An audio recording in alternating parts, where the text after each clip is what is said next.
একদিন হযরত মুসা আলাইহিস সালাম আল্লাহর সাথে কথা বলার জন্য তুর পাহাড়ের দিকে রওনা করলেন। অনেক সময় পথ চলার পর অবশেষে তিনি তুর পাহাড়ে এসে উপস্থিত হলেন।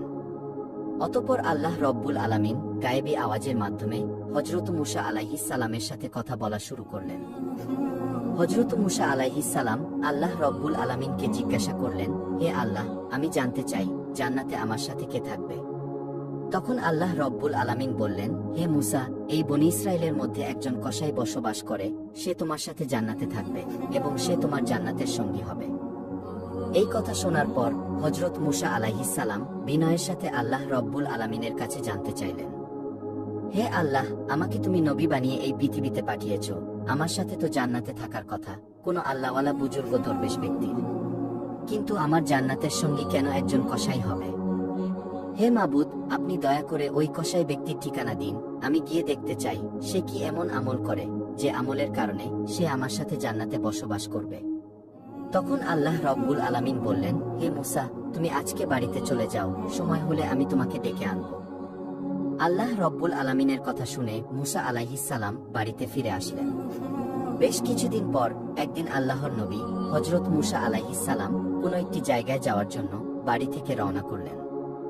তিনি রাস্তায় হাঁটতে হাঁটতে পথিমধ্যে দেখতে পেলেন একজন মহিলা রাস্তার পাশে দাঁড়িয়ে কান্না করছে।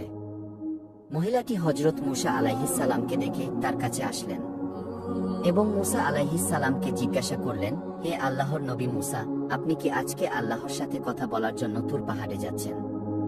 যদি তাই হয়ে থাকে তাহলে আপনি আল্লাহর কাছে আমার একটা আরজি পৌঁছে দেবেন। আপনি আল্লাহর কাছে জিজ্ঞাসা করবেন, আমার বিবাহের এত বছর হয়ে গেল, কিন্তু আল্লাহ রব্বুল আলামিন এখন পর্যন্ত কেন আমাকে কোনো সন্ততি দান করলেন না। আমি জানতে চাই আমার কি অপরাধ যার কারণে আমি আজও কোনো সন্তানের মুখ দেখতে পারলাম না। হে মুসা, আপনি আপনার আল্লাহকে জিজ্ঞাসা করবেন আমার কোনো ভুল আছে কিনা, কোন ভুলের কারণে আমার বিবাহের এত বছর অতিবাহিত হওয়ার পরেও এখন পর্যন্ত আমি কোনো সন্তান কোলে নিতে পারলাম না। মহিলার মুখে এমন কথা শোনার পর হযরত মুসা আলাইহিস সালাম অবাক হয়ে গেলেন। তারপর তিনি ওই মহিলাকে বললেন, ঠিক আছে, আমি অবশ্যই আল্লাহ রব্বুল আলামিনের কাছে আপনার কথা জিজ্ঞাসা করব। এই কথা বলে মুসা নবী সামনের দিকে হাঁটতে শুরু করলেন। তারপর তিনি মনস্থির করলেন তিনি এখন সফর করতে যাবেন না, তিনি তুর পাহাড়ের দিকে যাবেন। অতঃপর মুসা আলাইহিস সালাম তুর পাহাড়ের দিকে রওনা দিলেন। তুর পাহাড়ে পৌঁছানোর পর মুসা নবী আল্লাহ রব্বুল আলামিনের সাথে কথা বলা শুরু করে দিলেন। মুসা আলাইহিস সালাম আল্লাহর কাছে জানতে চাইলেন, হে আল্লাহ রব্বুল আলামিন, আমি রাস্তা দিয়ে আসার সময় একজন মহিলা আমাকে বলেছে তার বিয়ের অনেক বছর হয়ে যাওয়ার পরেও তাকে কোনো সন্ততি এখন পর্যন্ত আপনি কেন দান করেননি। সে জানতে চেয়েছে তার কি এমন অন্যায়, কি এমন অপরাধ যার কারণে বিয়ের এত বছর পরেও সে কোনো সন্ততির মুখ দেখতে পারল না। অতঃপর আল্লাহ রব্বুল আলামিন এক গায়েবী আওয়াজের মাধ্যমে হযরত মুসা আলাইহিস সালামকে জানিয়ে দিলেন, হে মুসা, তুমি ওই মহিলাকে জানিয়ে দাও যে আল্লাহ রব্বুল আলামিন তার ভাগ্যে কোনো সন্তান লিখেনি যার কারণে সে মা হতে পারেনি। একমাত্র আল্লাহ যাকে চাইবে তাকেই সন্তান দান করবে। যার ভাগ্যে সন্তান লেখা থাকবে সে কেবল সন্তানের মুখ দেখতে পারবে। ওই মহিলার ভাগ্যে কোনো সন্তান লেখা নেই, তাই সে কোনোদিন মা হতে পারবে না। আল্লাহ রব্বুল আলামিনের কাছ থেকে এমন কথা শোনার পর হযরত মুসা আলাইহিস সালাম বাড়ির দিকে রওনা করলেন। কিছু সময় পথ চলার পর হঠাৎ তার মনে পড়ল ওই মহিলার কথা। অতঃপর হযরত মুসা আলাইহিস সালাম নিজ বাড়ির দিকে রওনা না করে ওই মহিলার বাড়ির দিকে রওনা করলেন। অতঃপর তিনি মহিলার বাড়ির ভেতরে প্রবেশ করলেন এবং মহিলার কাছে গিয়ে বললেন, মা জননী, আল্লাহ রব্বুল আলামিনের সাথে আমার কথা হয়েছে। আল্লাহ রব্বুল আলামিন জানিয়ে দিয়েছেন তোমার ভাগ্যে কোনো সন্তান লেখা নেই, যার কারণে তুমি কোনোদিন মা হতে পারবে না। হযরত মুসা আলাইহিস সালামের মুখে এমন কথা শুনে ওই মহিলা চিৎকার দিয়ে অঝরে কান্না করতে লাগল। অতঃপর মুসা আলাইহিস সালাম সেখান থেকে চলে আসলো। এই ঘটনার কিছুদিন পর একদিন এক আল্লাহওয়ালা ফকির সেই মহিলার বাড়িতে আসলেন এবং বললেন, বাড়িতে কি কেউ আছেন? আমাকে কিছু খাবার দিতে পারবেন? আমি বেশ কিছুদিন যাবত না খেয়ে আছি, আমাকে কিছু খাবার দিন, নিশ্চয়ই আল্লাহ রব্বুল আলামিন আপনার মনের আশা পূর্ণ করবেন। তখন মহিলাটি ওই ফকির বুজুর্গ ব্যক্তিকে ঘরের ভেতরে নিয়ে আসলেন এবং তাকে 3টি রুটি খেতে দিলেন। রুটিগুলো খাওয়ার পর মহিলাটি ওই ফকিরকে উদ্দেশ্য করে বললেন, আপনি তো আল্লাহ তাআলার প্রিয় বুজুর্গ ব্যক্তি, আপনি আমার জন্য একটু দোয়া করবেন। আল্লাহ রব্বুল আলামিন যেন আমার গর্ভে একটা সন্তান দান করে। আমার গর্ভে কোনো সন্তান আল্লাহ রব্বুল আলামিন এখন পর্যন্ত দান করেননি।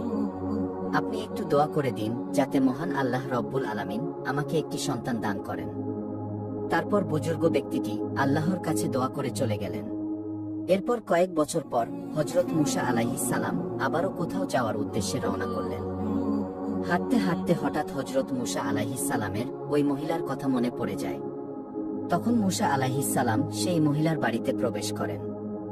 মহিলার বাড়িতে ঢুকে মূসা আলাইহিস সালাম যা দেখলেন তা দেখে তিনি বিস্মিত হয়ে গেলেন। তিনি দেখতে পেলেন ওই মহিলা একটি ছোট্ট শিশু বাচ্চাকে কোলে নিয়ে মনের আনন্দে খেলা করতেছে। মহিলাটি হযরত মূসা আলাইহিস সালামকে দেখে তার কাছে আসলেন এবং বললেন, হে আল্লাহর নবী মূসা, আপনি এসেছেন। আপনি তো বলেছিলেন আল্লাহ আমার ভাগ্যে কোনো সন্তান লেখেননি, আমার ভাগ্যে কোনো সন্তান নেই। কিন্তু আল্লাহ রব্বুল আলামিন আমাকে একটি সন্তান দান করেছেন। মহিলার মুখে এমন কথা শুনে হযরত মূসা আলাইহিস সালাম অবাক হয়ে গেলেন। তখন তিনি সেখানে আর কোনো কিছু না বলে সোজা তুর পাহাড়ের দিকে রওনা করলেন। তুর পাহাড়ে এসে হযরত মূসা আলাইহিস সালাম আল্লাহ রব্বুল আলামিনকে জিজ্ঞাসা করলেন, হে রব্বুল আলামিন, আপনি তো বলেছিলেন ওই মহিলার ভাগ্যে কোনো সন্তান লেখা হয়নি, তাই ওই মহিলা কোনোদিন মা হতে পারবে না। কিন্তু আজ আমি তার বাড়িতে গিয়েছিলাম, গিয়ে দেখতে পেলাম ওই মহিলাটি ছোট্ট একটি শিশুর সাথে মনের আনন্দে খেলা করতেছে এবং সেই মহিলা বলেছে যে আল্লাহ রব্বুল আলামিন তাকে একটি সন্তান দান করেছে। ইয়া রব্বুল আলামিন, আমি এই ব্যাপারটা বুঝতে পারিনি, কিভাবে এই ঘটনা ঘটল। তখন আল্লাহ রব্বুল আলামিন এক গায়েবী আওয়াজের মাধ্যমে হযরত মূসা আলাইহিস সালামকে জানিয়ে দিলেন, হে মূসা, যদি তুমি এই প্রশ্নের উত্তর পেতে চাও তাহলে কোনো এক মানুষের গোশত নিয়ে আমার কাছে আসো, তাহলে তুমি তোমার প্রশ্নের উত্তর পেয়ে যাবে। আল্লাহ রব্বুল আলামিনের কাছ থেকে এমন কথা শোনার পর হযরত মূসা আলাইহিস সালাম মানুষের গোশত খোঁজার জন্য বের হয়ে গেলেন। হযরত মূসা আলাইহিস সালাম তার কওমের লোকেদের কাছে গিয়ে বললেন, হে আমার কওমের লোকেরা, আল্লাহ রব্বুল আলামিনের নির্দেশে আমি এখানে এসেছি। আল্লাহ রব্বুল আলামিন বলেছেন মানুষের গোশত নিয়ে যেতে। তোমাদের মধ্যে কেউ কি আছো যে আমাকে এক টুকরো গোশত শরীর থেকে কেটে দেবে? মূসা আলাইহিস সালামের মুখে এমন কথা শুনে তার কওমের লোকেরা সবাই অস্বীকৃতি জানিয়ে সেখান থেকে চলে গেল। এই ঘটনায় হযরত মূসা আলাইহিস সালাম অনেক চিন্তিত এবং পেরেশানি হয়ে গেলেন। চিন্তিত মন নিয়ে তিনি এদিক সেদিক ঘোরাফেরা করতে লাগলেন। অবশেষে কোনো সমাধান না পেয়ে তিনি বাড়ির দিকে রওনা করলেন। এমন সময় পিছন থেকে একজন বুজুর্গ দরবেশ হযরত মূসা আলাইহিস সালামকে ডাক দিয়ে বললেন, হে আল্লাহর নবী মূসা, তোমাকে এত চিন্তিত এবং পেরেশানি দেখাচ্ছে কেন? ঘটনা কি, বলো আমাকে। তখন মূসা আলাইহিস সালাম ওই বুজুর্গ ব্যক্তিকে বললেন, আল্লাহ রব্বুল আলামিন বলেছেন মানুষের গোশত নিয়ে যেতে। আমি আমার কওমের লোকেদের কাছে গিয়েছিলাম, কিন্তু কোনো মানুষই আমাকে এক টুকরো গোশত দিতে রাজি হলো না, সবাই মুখ ফিরিয়ে নিল। তখন বুজুর্গ ব্যক্তিটি হযরত মূসা আলাইহিস সালামের হাত থেকে চাকুটি নিয়ে তার নিজের শরীর থেকে এক টুকরো গোশত কেটে হযরত মূসা আলাইহিস সালামের কাছে দিয়ে দিল। তারপর বুজুর্গ ব্যক্তিটি চলে গেলেন। হযরত মূসা আলাইহিস সালাম এই ঘটনার পর অত্যন্ত অবাক হয়ে গেলেন। অতঃপর তিনি গোশতের টুকরা নিয়ে তুর পাহাড়ে চলে আসলেন। হযরত মূসা আলাইহিস সালাম আল্লাহ রব্বুল আলামিনের উদ্দেশ্যে বললেন, হে আল্লাহ, আমি মানুষের গোশত নিয়ে এসেছি, কিন্তু এই গোশতের জন্য আমি আমার কওমের লোকেদের কাছে গিয়েছিলাম, কিন্তু কোনো মানুষই তাদের শরীর থেকে গোশত দিতে রাজি হয়নি। হঠাৎ একজন বুজুর্গ দরবেশ ব্যক্তি তার শরীরের গোশত কেটে আমাকে দিয়ে দিল। তখন আল্লাহ রব্বুল আলামিন গায়েবী আওয়াজের মাধ্যমে হযরত মূসা আলাইহিস সালামকে বললেন, হে মূসা, তোমার তো মানুষের গোশতের জন্য অন্য কারো কাছে যাওয়ার কোনো দরকার ছিল না, তার জন্য তুমি নিজেই তো যথেষ্ট ছিলে। এরই মধ্যে তোমার প্রশ্নের উত্তর তুমি পেয়ে গেছো। আর ওই দরবেশ বুজুর্গ ব্যক্তিটি আমি আল্লাহর নাম শোনা মাত্রই তার শরীরের গোশত কেটে তোমাকে দিয়ে দিল। তার দোয়ার বরকতের ফলেই আমি ওই মহিলার গর্ভে সন্তান দিয়েছি।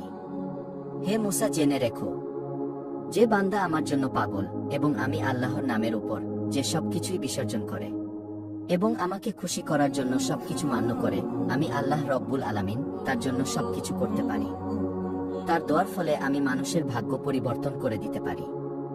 হযরত মূসা আলাইহিস সালাম আল্লাহর কাছ থেকে এই প্রশ্নের উত্তর পেয়ে তিনি সরাসরি বাড়িতে চলে গেলেন। আর এভাবে বেশ কিছুদিন অতিবাহিত হয়ে গেল। একদিন হযরত মুসা আলাইহিস সালামের হঠাৎ মনে পড়ে গেল, আল্লাহ রব্বুল আলামিন বলেছিলেন একজন কসাই তার জান্নাতে সঙ্গী হবে। তখন হযরত মুসা আলাইহিস সালাম সেই প্রশ্নের উত্তর পাওয়ার জন্য তুর পাহাড়ের দিকে রওনা করলেন। হযরত মুসা আলাইহিস সালাম তুর পাহাড়ে এসে আল্লাহ রব্বুল আলামিনকে বললেন, হে আল্লাহ রব্বুল আলামিন, আপনি বলেছিলেন এই বনি ইসরায়েলের একজন কসাই আমার সাথে জান্নাতে যাবে। দয়া করে আপনি সেই কসাইয়ের ঠিকানা আমাকে দিন। আমি দেখে আসতে চাই কি এমন আমল করার কারণে সে আমার সঙ্গে জান্নাতে যাবে। তখন আল্লাহ রাব্বুল আলামিন এক গায়েবী আওয়াজের মাধ্যমে হযরত মুসা আলাইহিস সালামকে সেই কসাইয়ের ঠিকানা দিয়ে দিলেন। এরপর মুসা আলাইহিস সালাম তুর পাহাড় থেকে সোজা সেই কসাইয়ের দোকানে আসলেন। মুসা আলাইহিস সালাম দূরে দাঁড়িয়ে কসাইয়ের দোকানে লক্ষ্য করলেন। কসাই দোকানে বসে গোস্ত কাটছেন আর ভালো গোস্তগুলো কেটে কেটে আলাদা একটি পাত্রে রাখছে। এছাড়া আর কোনো আমল কসাইয়ের মধ্যে দেখতে পাচ্ছে না। কিছুক্ষণ পর কসাই দোকান বন্ধ করে সেই ভালো গোস্তের পাত্রটি নিয়ে বাড়ির দিকে রওনা করলেন। হযরত মুসা আলাইহিস সালাম কসাই লোকটির পিছু পিছু অনুসরণ করতে লাগলো। কিছুক্ষণ পর কসাই বাড়িতে এসে পৌঁছালেন। হযরত মুসা আলাইহিস সালাম সেদিন কসাইয়ের বাড়িটা লক্ষ্য করে চলে গেলেন। পরের দিন হযরত মুসা আলাইহিস সালাম কসাইয়ের বাড়িতে এসে দরজায় নক করে বললেন, বাড়িতে কি কেউ আছেন? কিন্তু বাড়ির ভেতর থেকে কোনো শব্দ পেল না। তখন মুসা আলাইহিস সালাম ভাবলেন এই বাড়িতে হয়তো আর কেউ থাকে না। তখন তিনি বাড়ি থেকে আবার সেই কসাইয়ের দোকানের দিকে চলে গেলেন। মুসা নবী কসাইয়ের দোকানে এসে দূর থেকে আবার লক্ষ্য করলেন। সেদিনও ওই কসাই ভালো ভালো কিছু গোস্তের টুকরা কেটে আলাদা একটা পাত্রের মধ্যে রাখছেন। ঠিক তখনই সেই দোকানের মধ্যে একজন ক্রেতাও ছিল। ক্রেতা কসাইকে লক্ষ্য করে বললেন, ভাই আপনি আমাকে এই ভালো ভালো টুকরোর গোস্ত থেকে আমাকে গোস্ত দেন, বিনিময়ে আপনাকে আমি অতিরিক্ত দাম প্রদান করব। কিন্তু তখন কসাই বলল, ভাই আপনি আমাকে অতিরিক্ত যতই দাম দেন না কেন, আমি এই গোস্তগুলো বিক্রি করব না, আমি এই গোস্তগুলো বাড়িতে নিয়ে যাব। মুসা নবী মনে মনে চিন্তা করতে লাগলেন, বাড়িতে তো কেউ থাকে না, তাহলে এই গোস্তগুলো কার জন্য নিয়ে যাবে? অতঃপর ক্রেতা অন্য গোস্ত নিয়ে চলে গেল। কসাই দোকান বন্ধ করে সেই ভালো গোস্তের টুকরোগুলো হাতে নিয়ে বাড়ির দিকে রওনা করলেন। তখন হযরত মুসা আলাইহিস সালাম কসাইয়ের পিছু পিছু অনুসরণ করতে লাগলেন। মুসা আলাইহিস সালাম দেখলেন যখন কসাই বাড়িতে আসলেন তখন দরজা খুলে ঘরে প্রবেশ করলেন। মুসা আলাইহিস সালাম তার কিছুক্ষণ পর দরজার কাছে গিয়ে দরজার মধ্যে শব্দ করে বললেন, বাড়িতে কি কেউ আছেন? আমি একজন মুসাফির, আমি বিপদে পড়ে এসেছি, আজকের রাতটুকু আমি এখানে কাটাতে চাই। তখন ঘর থেকে কসাই এসে বলল, আপনাকে তো ঠিক চিনতে পারলাম না। তখন মুসা আলাইহিস সালাম বললেন, ভাই আমি একজন মুসাফির, আমি আজকের রাতটুকু এখানে থেকে কাল সকালে চলে যাব, আমাকে একটু আশ্রয় দিন। তখন কসাই বলল, ঠিক আছে ভাই, আপনি আমার ঘরে আসুন। ঘরের ভেতরে আসার পর কসাই মুসা আলাইহিস সালামকে বললেন, ভাই আপনি একটু বসুন, আমি পাশের ঘর থেকে একটু কাজ সেরে আসছি। কিছুক্ষণ পর মুসা নবী লক্ষ্য করলেন কসাই পাশের ঘরে গিয়ে একটি চুলা জ্বালিয়ে নিজে নিজেই সেই গোস্তের টুকরোগুলো চুলার মধ্যে রান্না করছে। তিনি আরো লক্ষ্য করলেন কসাই রান্না শেষ করে একজন বৃদ্ধ মহিলাকে কোলে করে নিয়ে বসিয়ে রান্না করা গোস্তের টুকরাগুলো তার মুখে তুলে খাইয়ে দিচ্ছে, যেমন করে একটি শিশু বাচ্চাকে তার মা খাইয়ে দেয়। কিছুক্ষণ পর কসাই কিছু রুটি এবং গোস্ত নিয়ে মুসা আলাইহিস সালামের কাছে আসলেন এবং তাকে রুটি ও গোস্ত দিয়ে বললেন, ভাই আপনি এই রুটি এবং গোস্তগুলো খান, আমার একটা বিশেষ কাজ থাকায় আপনার জন্য খাবার দিতে দেরি হয়ে গেল। তখন মুসা আলাইহিস সালাম কসাইকে বললেন, ভাই আমি খাবো পরে, আগে আপনি আমার একটা প্রশ্নের উত্তর দিন। যে বৃদ্ধ মহিলাকে আপনি কোলে করে বসিয়ে খাওয়ালেন সেই বৃদ্ধ মহিলাটিকে? তখন কসাই জবাব দিল, ভাই বৃদ্ধ মহিলাটি হলো আমার দুঃখিনী মা। এই দুনিয়ায় আমার মা ছাড়া আমার আর কেউ নেই, আর আমি ছাড়াও আমার মায়ের আর কেউ নেই। এই বলে কসাই চলে গেলেন। কিছুক্ষণ পর হযরত মুসা আলাইহিস সালাম লক্ষ্য করলেন সেই বৃদ্ধ মা ঘরের ভিতরে বসে আল্লাহ রব্বুল আলামিনের দরবারে দুই হাত তুলে দোয়া করে বলছেন, হে রব্বুল আলামিন, এই দুনিয়ায় আমার ছেলে ব্যতীত আমার আর কেউ নেই।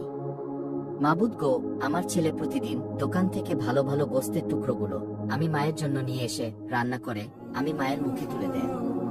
হে আল্লাহ, আমি আমার সন্তানের প্রতি সন্তুষ্ট, আর তুমিও আমার সন্তানের প্রতি সন্তুষ্ট থেকো। হে মাবুদ, আমি মা হয়ে তোমার দরবারে হাত তুলেছি এই বনি ইসরায়েলের সবচেয়ে বড় পয়গম্বর হযরত মুসা আলাইহিস সালামের সাথে তুমি আমার ছেলের জান্নাত নসিব করিও। এই দৃশ্য দেখে হযরত মূসা আলাইহিস সালাম অত্যন্ত অবাক হয়ে গেলেন। অতঃপর পরের দিন তিনি তুর পাহাড়ের দিকে রওনা করলেন। তুর পাহাড়ে এসে আল্লাহ রব্বুল আলামিনকে বললেন, হে রব্বুল আলামিন, আমি কসাইয়ের তেমন কোনো আমল দেখতে পাইনি, তবে একটি আমল দেখেছি, আর সেটি হলো সে অত্যন্ত মা ভক্ত। সে তার মাকে অত্যন্ত শ্রদ্ধা এবং সম্মান করে। সে তার মাকে খুব খেদমত করে। সে তার বৃদ্ধ মাকে কোলে তুলে বসিয়ে প্রতিদিন নিজ হাতে রান্না করে গোশত খাওয়ায়। মুসা আলাইহিস সালামের কথা শুনে আল্লাহ রব্বুল আলামিন গায়েবী আওয়াজের মাধ্যমে মুসা নবীকে জানিয়ে দিলেন, হে মুসা, এই বৃদ্ধ মা তার সন্তানের প্রতি সন্তুষ্ট। তার সন্তান তার মাকে অত্যন্ত শ্রদ্ধা এবং ভালোবাসে, এবং সে তার মায়ের খেদমত করে। আর এই বৃদ্ধ মা তার সন্তানের প্রতি খুশি হয়ে আমি আল্লাহর দরবারে প্রতিদিন 2 হাত তুলে দোয়া করে বলে, হে মাবুদ, আমার সন্তানকে তুমি মুসা নবীর সাথে জান্নাতে থাকার ব্যবস্থা করে দিও। হে মুসা, আমি দুনিয়ার সবকিছু ফিরিয়ে দিলেও মায়ের দোয়া কখনো ফিরিয়ে দিতে পারি না। তাই আমি সেই বৃদ্ধ মায়ের দোয়া কবুল করে নিয়েছি। এজন্যই ওই কসাই লোকটি জান্নাতে তোমার সাথে বসবাস করবে। এরপর তেমনি ভাবে চলে যায় সময়ের পর সময়। ইতিমধ্যে হযরত মূসা আলাইহিস সালাম আল্লাহর দেওয়া সমস্ত আদেশগুলো দায়িত্ব সহকারে পালন করেছে। এবার তার বিশ্রামের পালা। তাছাড়া হযরত মূসা আলাইহিস সালামের অনেক বয়স হয়ে গিয়েছে। তিনি অতীতের সমস্ত কথাগুলো মনে মনে ভাবছেন। এরই মধ্যে হঠাৎ একদিন হযরত আজরাইল আলাইহিস সালাম হযরত মূসা আলাইহিস সালামের ঘরের সামনে এসে দাঁড়ালেন। আজরাইলকে দেখে হযরত মূসা আলাইহিস সালাম বললেন, হে আজরাইল, তুমি কি আমার জান কবজ করতে এসেছো? তখন আজরাইল আলাইহিস সালাম বললেন, হ্যাঁ, আমি আল্লাহর আদেশে আপনার জান কবজ করতে এসেছি। তখন মূসা আলাইহিস সালাম বললেন, তুমি কি আমার সেই মুখ দিয়ে জান কবজ করবে যে মুখ দিয়ে আমি আল্লাহ রব্বুল আলামিনের সাথে কথা বলেছি? তখন হযরত আজরাইল আলাইহিস সালাম বললেন, তাহলে আমি আপনার চোখ দিয়ে জান কবজ করব। তখন মূসা আলাইহিস সালাম বললেন, কোন চোখ দিয়ে জান কবজ করবে? যেই চোখ দিয়ে আমি আল্লাহর নূরের তাজাল্লি প্রদর্শন করেছি সেই চোখ দিয়ে। তখন হযরত আজরাইল আলাইহিস সালাম বললেন, তাহলে আমি আপনার নাক দিয়ে জান কবজ করব। এবার হযরত মূসা আলাইহিস সালাম বললেন, এই নাক দিয়ে আমি আল্লাহ রব্বুল আলামিনের ঘ্রাণ অনুভব করেছি। তখন হযরত আজরাইল আলাইহিস সালাম বললেন, আমি আপনার এত কথা শুনতে চাই না। আমার যে দিক দিয়ে ইচ্ছা সে দিক দিয়েই আমি জান কবজ করে নিয়ে যাব। হযরত মূসা আলাইহিস সালাম আজরাইলের এই কথা শুনে অত্যন্ত ক্রোধান্বিত হয়ে ঠাস করে হযরত আজরাইল আলাইহিস সালামকে একটি থাপ্পড় লাগিয়ে দিলেন। তখন সাথে সাথে আজরাইল আলাইহিস সালামের চোখ বের হয়ে গেল। অতঃপর আজরাইল আলাইহিস সালাম আল্লাহ রব্বুল আলামিনের কাছে এসে সমস্ত ঘটনা বর্ণনা করলেন। আল্লাহ রব্বুল আলামিন সাথে সাথে হযরত আজরাইল আলাইহিস সালামের চোখ ঠিক করে দিয়ে বললেন, হে আজরাইল, আমার নবীগণের মধ্যে মূসা হলো একটু গরম মেজাজের এবং তার রাগ বেশি। হে আজরাইল, তোমাকে আর মূসা নবীর কাছে যেতে হবে না। মূসার ব্যাপারটা আমি আল্লাহ নিজেই দেখব। তার কিছুদিন পর আল্লাহ রব্বুল আলামিন একটি ওহীর মাধ্যমে হযরত মূসা আলাইহিস সালামকে জানিয়ে দিলেন, হে মূসা, তুমি যদি একটি মেষের পশমের সংখ্যা পরিমাণ হায়াতের আরজি আমার কাছে করো, আমি আল্লাহ রব্বুল আলামিন সেই পরিমাণ হায়াত তোমাকে দান করব। তুমি পৃথিবীতে যতদিন থাকার ইচ্ছা পোষণ করো, আমি তোমাকে ততদিন রাখব। আল্লাহ রব্বুল আলামিনের এই কথা শুনে হযরত মূসা আলাইহিস সালাম বললেন, হে আল্লাহ, তারপরেও তো আমাকে একদিন না একদিন মৃত্যুর স্বাদ গ্রহণ করতে হবে। তাহলে কষ্ট করে এতদিন এই পৃথিবীতে থেকে কি হবে? হে আল্লাহ, আমি এই পৃথিবীতে এতদিন থাকতে চাই না। আমি তোমার সান্নিধ্য লাভ করতে চাই। আমি অতি শীঘ্রই তোমার দিদার লাভ করতে চাই। হে রব্বুল আলামিন, তুমি আমার নির্ধারিত হায়াতের পরেই তোমার সান্নিধ্য লাভ করার জন্য তোমার কাছে আমাকে নিয়ে যেও। হে রব্বুল আলামিন, তোমার কাছে আমার মৃত্যুর পূর্বে শেষ একটি অনুরোধ, তুমি আর একটিবার তুর পাহাড়ে নিয়ে আমাকে তোমার সাথে কথা বলার সুযোগ করে দাও। আল্লাহ রব্বুল আলামিন তখন হযরত মূসা আলাইহিস সালামকে তুর পাহাড়ে যাওয়ার জন্য অনুমতি দিলেন। অতঃপর হযরত মূসা আলাইহিস সালাম তুর পাহাড়ে আসলেন এবং আল্লাহ রাব্বুল আলামিনের নূরের তাজাল্লি প্রদর্শন করলেন। অতঃপর হযরত মূসা আলাইহিস সালাম আল্লাহর দরবারে প্রার্থনা করে বললেন, হে আল্লাহ, আমার কওমের প্রতি আপনি গজব নাজিল করিয়েন না। তাদেরকে আপনার ছায়াতলে আশ্রয় দিন। তাদেরকে আপনি রুজি রোজগারের ব্যবস্থা করে দিন এবং তাদেরকে আপনি অনাহারে মৃত্যু দিবেন না। তখন আল্লাহ রব্বুল আলামিন হযরত মূসা আলাইহিস সালামের দোয়ার আবেদনের পরিপ্রেক্ষিতে জানিয়ে দিলেন, হে মূসা, আমি আল্লাহ রব্বুল আলামিন ঈমানদার, নাফরমান ও কাফের সহ সমস্ত মানুষের প্রতিপালক। আমি কাউকে কখনো অনাহারে রাখি না। তারা যে যেখানেই থাকুক না কেন, আমি সেখানেই তাদের খাবার পৌঁছে দেই। অতঃপর আল্লাহ রব্বুল আলামিন আবার মূসা আলাইহিস সালামকে বললেন, হে মূসা, তুমি তোমার লাঠি দ্বারা পাহাড়ের উপর আঘাত করো। এরপর হযরত মূসা আলাইহিস সালাম পাহাড়ের উপর আঘাত করার সাথে সাথেই পাহাড়ের পাশ দিয়ে একটি নদী বয়ে যায়। তারপর আল্লাহ রব্বুল আলামিন হযরত মূসা আলাইহিস সালামকে আবার বললেন, হে মূসা, তুমি নদীর উপর আঘাত করো। হযরত মূসা আলাইহিস সালাম আবার নদীর উপর যখন আঘাত করলেন, তখন নদীর উপর দিয়ে একটি পাথর ভেসে যাচ্ছিল। তখন আল্লাহ রব্বুল আলামিন আবার মূসা আলাইহিস সালামকে বললেন, হে মূসা, তুমি পাথরের উপর আঘাত করো। তখন হযরত মূসা আলাইহিস সালাম পাথরের উপর আঘাত করতেই দেখলেন পাথর ফেটে একটি ফডিং বেরিয়ে আসলো, যার মুখের মধ্যে ছিল একটি কাঁচা ঘাস। এই দৃশ্য দেখার পর হযরত মূসা আলাইহিস সালাম সেজদায় লুটিয়ে পড়লেন। কিছুক্ষণ পর হযরত মূসা আলাইহিস সালাম সিজদা থেকে উঠে আল্লাহ রব্বুল আলামিনকে সালাম প্রদান করে তুর পাহাড় থেকে বের হয়ে এলেন। তিনি যখন সামনের দিকে অগ্রসর হতে লাগলেন, তখন তিনি দেখতে পেলেন রাস্তার পাশে কতিপয় লোক মিলে একটি কবর খুঁড়ছে। তখন মূসা আলাইহিস সালাম তাদের কাছে গিয়ে জিজ্ঞেস করলেন, হে ভাইয়েরা, তোমরা এই নির্জন এলাকায় কার কবর খুঁড়ছো? তখন তাদের মধ্যে একজন জবাব দিলেন, হে আল্লাহর নবী মূসা, আমরা আপনার মতোই একজন মহান ব্যক্তির কবর খুঁড়ছি। আপনিও আমাদের সাথে এই সোয়াবের কাজে শরীক হতে পারেন। তখন তাদের কথায় হযরত মূসা আলাইহিস সালাম তাদেরকে কবর খোঁড়ার কাজে সাহায্য করলেন। এরপর তাদের মধ্যে একজন মূসা নবীকে বললেন, হে আল্লাহর নবী মূসা, আমরা যার জন্য কবর খুঁড়তেছি সেও আপনার ন্যায়, আপনি একবার কবরে শুয়ে মাপটা পরীক্ষা করে দেখতে পারেন। ওই লোকের কথা মতো হযরত মূসা আলাইহিস সালাম কবরে গিয়ে শুয়ে পড়লেন। অতঃপর আল্লাহ রব্বুল আলামিনের দরবারে দোয়া করলেন, হে আল্লাহ, এই জায়গাটি কতই না নিশ্চুপ এবং নিস্তব্ধ। এই জায়গাটি তুমি আমার জন্য কবুল করো। সাথে সাথে মূসা আলাইহিস সালামের দোয়া কবুল হয়ে যায়। তখন একজন ফেরেশতা এসে হযরত মূসা আলাইহিস সালামকে একটি আপেল খেতে দিলেন।